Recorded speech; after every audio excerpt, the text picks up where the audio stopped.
Seorang tentara Israel yang baru saja dibebaskan dari tahanan Hamas mengungkap fakta mengejutkan. Selama ia ditahan di terowongan bawah tanah Gaza, kelompok Hamas memberinya perlengkapan ibadah Yahudi, termasuk salinan Taurat, tefilin, dan buku doa sidur. Menurut kesaksian tentara tersebut, Hamas memenuhi permintaannya secara penuh. Alat ibadah diperoleh dari lokasi-lokasi tempat militer Israel sebelumnya berada. Hal ini disampaikan dalam wawancara eksklusif dengan channel 13 Israel. Ia juga menuturkan bahwa ia menjalankan ibadah 3 kali sehari di dalam kondisi penahanan yang keras, dan bahkan selamat dari sejumlah serangan udara Israel yang menargetkan area di mana ia ditahan. Ungkapan ini akan menambah kompleksitas narasi konflik. Sebuah kelompok bersenjata yang tidak hanya melakukan penahanan sipil, tapi juga mengakui kebutuhan spiritual tahanannya dan menyediakan fasilitas ibadah bagi mereka. Amerika Serikat sedang mengajak beberapa negara, termasuk Indonesia, Azerbaijan, Pakistan, UAE dan Qatar, untuk berpartisipasi dalam pembentukan pasukan internasional stabilisasi di Gaza. Inisiatif ini merupakan bagian dari rencana perdamaian yang diusulkan oleh Donald Trump berupa penyusunan pasukan teknis multinasional yang akan membantu mengamankan situasi dan memfasilitasi transisi pemerintahan di Gaza.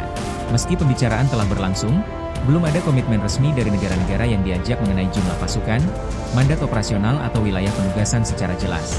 Langkah ini menggambarkan upaya internasional untuk mengubah dinamika konflik Gaza, dari aksi militer sengit ke pengaturan keamanan bersama dan rehabilitasi pasca perang.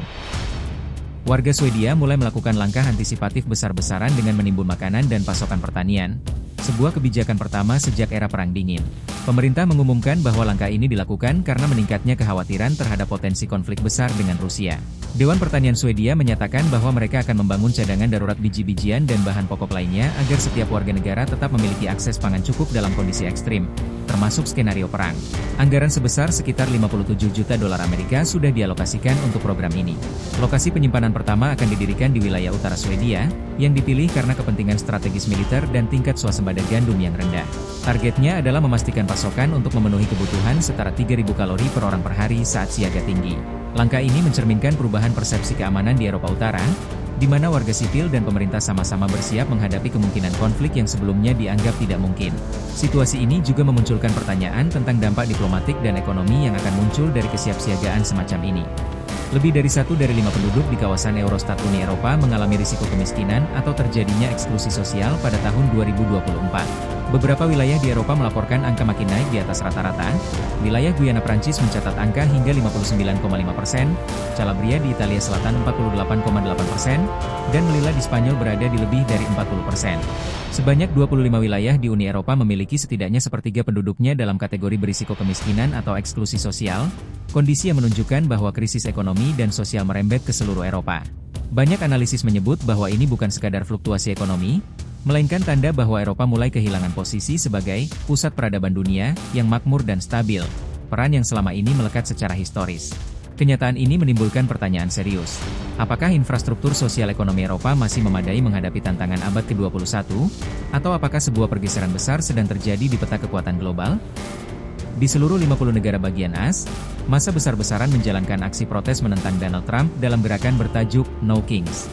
Demonstran mengkritik kebijakan yang menurut mereka otoriter dan melemahkan demokrasi. Rentang aksi ini mulai dari New York hingga Los Angeles, bahkan mencakup kota-kota kecil. Para pengunjuk rasa meneriakkan slogan seperti, "Hey hey ho ho, Donald Trump harus pergi," sambil mengibarkan bendera terbalik sebagai simbol protes. Massa juga menyerukan perlindungan terhadap demokrasi dan menolak tindakan pemerintah yang memperkuat badan imigrasi dan penegakan kekuasaan secara keras. Salah satu demonstran menyebut, "Saya tidak pernah menyangka akan hidup untuk melihat kematian negara saya sebagai negara demokrasi." Gerakan ini menandai titik klimaks dari ketegangan politis AS saat ini.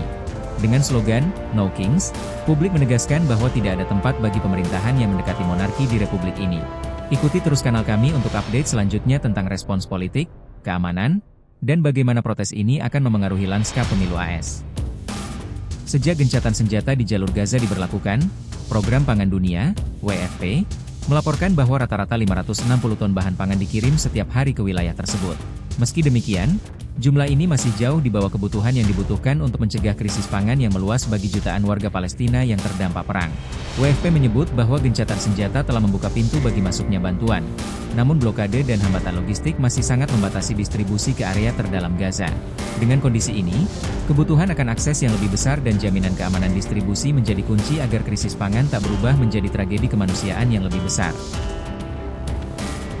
Angkatan bersenjata Rusia dikabarkan mempersiapkan serangkaian serangan skala besar terhadap infrastruktur energi Ukraina, dengan tujuan utama menjadikan musim dingin mendatang sebagai neraka bagi warga sipil. Serangan itu dilaporkan merusak jaringan listrik dan pusat pemanas, sebuah strategi perang yang menyasar langsung kehidupan dasar masyarakat. Beberapa analis militer menyebut bahwa dengan merusak pembangkit listrik dan saluran pemanas, Rusia bisa memaksimalkan tekanan terhadap Ukraina melalui cuaca ekstrim. Hal ini dianggap sebagai bagian dari perang semesta yang tak hanya soal garis depan, tapi juga daya tahan masyarakat secara keseluruhan. Kiev sendiri telah mengeluarkan peringatan agar warga bersiap menghadapi kekurangan listrik dan pemanas besar-besaran, yang bisa memperparah krisis kemanusiaan dan memperlemah moral nasional. Seperti musim dingin sebelumnya, kondisi di lapangan bisa memburuk dengan cepat. Tapi sekarang skenario yang dihadapi tak hanya dingin, melainkan juga terstruktur sebagai bagian dari rencana militer yang lebih luas. Menjelang kunjungan Presiden Amerika Serikat Donald Trump ke Korea Selatan, militer Korea Selatan melaporkan bahwa Korea Utara telah meluncurkan beberapa rudal balistik jarak pendek ke arah Laut Timur. Insiden ini dianggap sebagai pesan tegas Pyongyang di tengah persiapan kunjungan diplomatik Trump, serta latar belakang ketegangan militer yang meningkat di semenanjung Korea. Pihak Seoul bersama dengan Washington memperkuat kesiapan militer dan sistem pertahanan udara, sambil memantau pergerakan selanjutnya dari Korea Utara yang terus menunjukkan kemampuan rudal yang semakin matang. Kendati belum ada korban jiwa yang dilaporkan, peluncuran ini memicu kekhawatiran bahwa kunjungan Trump akan dibayangi aksi provokatif lebih lanjut dan bisa menimbulkan eskalasi keamanan yang lebih luas. Ali Khamenei, pemimpin tertinggi Iran, secara terbuka mengejek Donald Trump setelah klaim bahwa AS telah menjatuhkan 14 bom yang menghancurkan fasilitas nuklir Iran. Khamenei menanggapinya dengan mengatakan, "Silakan terus bermimpi." Dalam pidato Trump di Knesset Israel pada pertengahan Oktober 2025, ia menyatakan bahwa AS bersama Israel berhasil menghapus program nuklir Iran lewat serangan spektakuler. Namun, Khamenei menolak klaim tersebut dan menyebut bahwa keputusan dan campur tangan AS terhadap program nuklir Iran adalah tidak pantas dan paksaan.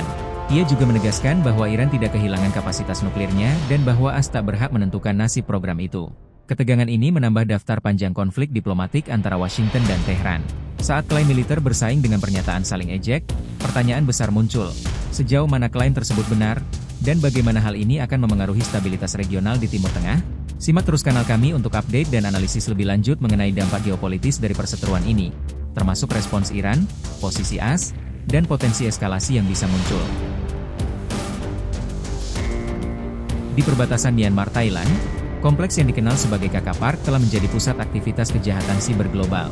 Militer Myanmar mengklaim telah merebut lokasi ini, yang dioperasikan selama bertahun-tahun sebagai kamp penipuan, tempat ribuan pekerja dipaksa menjalankan skema investasi palsu, pencucian uang, dan perdagangan manusia. Kompleks tersebut berlokasi di selatan kota Myawaddy, negara bagian Kain, tepat di seberang distrik Mae Sot, Thailand. Di dalamnya ditemukan ratusan bangunan, terminal internet satelit sebanyak puluhan unit, dan 2.198 orang ditahan dalam operasi militer terbaru. Para korban dibujuk dengan janji upah tinggi untuk bekerja sebagai operator daring, kemudian dipaksa menipu korban di seluruh dunia. Kakak Park juga disebut-sebut terkait dengan milisi etnis lokal dan jaringan kriminal lintas negara, menjadikannya lebih dari sekadar tempat kerja ilegal. Kasus ini menyoroti dua persoalan besar. Bagaimana konflik bersenjata dan penguasaan wilayah perbatasan dimanfaatkan sebagai lahan kejahatan terorganisir, dan bagaimana negara serta dunia internasional harus bertindak untuk melindungi korban dan menghentikan operasi semacam ini. Serangan udara kembali dilancarkan oleh Israel di jalur Gaza, menyasar wilayah Sabra di barat kota Gaza dan berbagai titik lainnya, menewaskan setidaknya 18 warga Palestina dan melukai sekitar 50 orang. Pihak militer Israel menyebut serangan tersebut sebagai respons terhadap dugaan pelanggaran gencatan senjata oleh Hamas. Sementara itu, warga sipil di Gaza menghadapi risiko yang terus meningkat. Rumah-rumah rusak, korban luka semakin banyak, dan akses ke layanan dasar semakin terbatas. Kondisi ini memicu kekhawatiran dari berbagai organisasi kemanusiaan tentang potensi eskalasi dan tingginya angka korban sipil. Di tengah tekanan tersebut, komunitas internasional semakin menyerukan agar kedua pihak menahan diri dan segera mengupayakan gencatan senjata yang lebih kuat. Namun hingga saat ini langkah konkret tak kunjung muncul.